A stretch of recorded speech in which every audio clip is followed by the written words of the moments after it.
बहुविकल्पीय प्रश्न जो हिंदी ग्रामर से हैं और गद्य और पद्य से हम बना चुके हैं एक वीडियो इम्पोर्टेंट क्वेश्चन, वो देख लेना। इसमें देखना, पहला है ऊदो मन ना भये 10-20 एक हतो सो गयो श्याम संग। इन पंक्तियों में कौन सा रस है?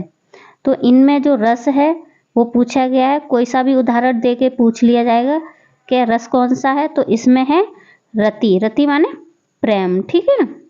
अगला देखते हैं, राम राम कहें राम कहें राम राम कहें राम तून परिहरी विरह राऊ गाऊ सुरधाए। इन पंक्तियों में कौन सा रस है? तो इसमें है करुण रस।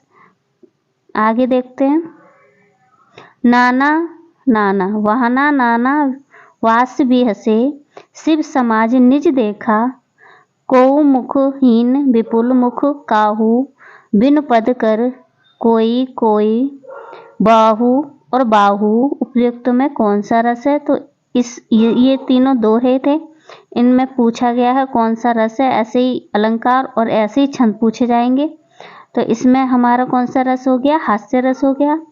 अब स्थाई भाव भी जो हमारे रस होते हैं उनके स्थाई भाव होते हैं। तो पहले का क्या है?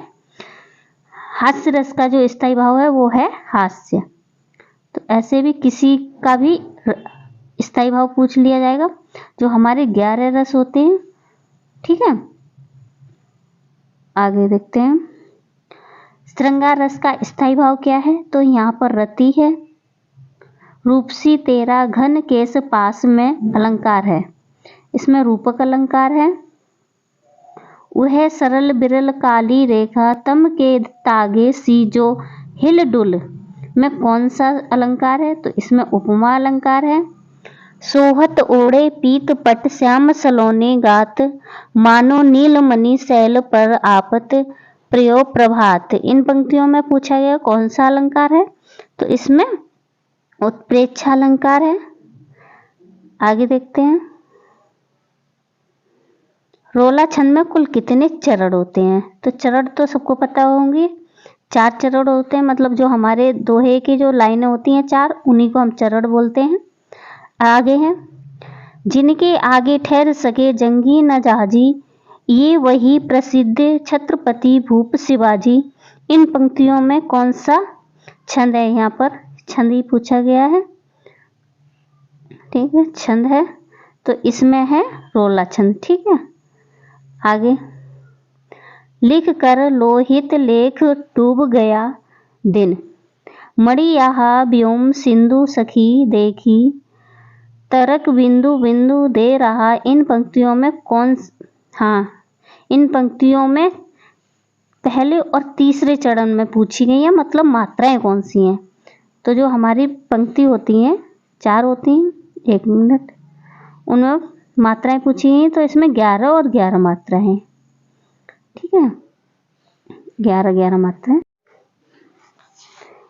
तो उपसर्ग जो पहले जुड़ते हैं वो उपसर्ग कहलाते हैं। जैसे यहाँ हमारा अपार शब्द में उपयुक्त उपसर्ग है, ठीक है, तो इसमें आ हो जाएगा। और ऐसे ही हम यहाँ पर अभिमान, अभिशाप, कोई सा भी शब्द हम यहाँ पर बना सकते हैं, ठीक है। जो आगे जुड़ते हैं वही उपसर्ग कहलाते हैं, जो पीछे जुड़ते हैं जो शब्द के वो हमारे प्रत्यय कहलाते हैं। आगे देखते हैं,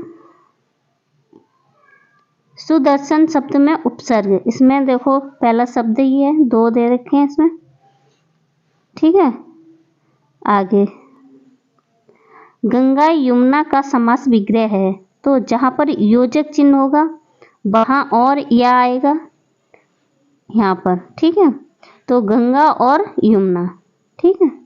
आगे चलते हैं, दशानन में कौन सा समास है?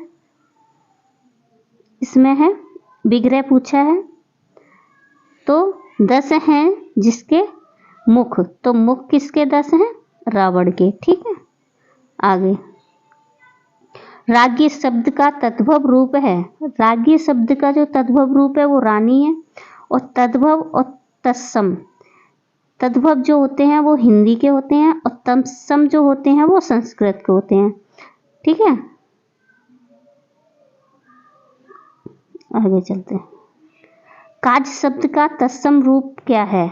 अब ये संस्कृत का शब्द आ गया और ये हिंदी, तो कार्य। ठीक है, आगे आंसू का तत्सम रूप है अश्रु, ये देखो संस्कृत का शब्द आ गया।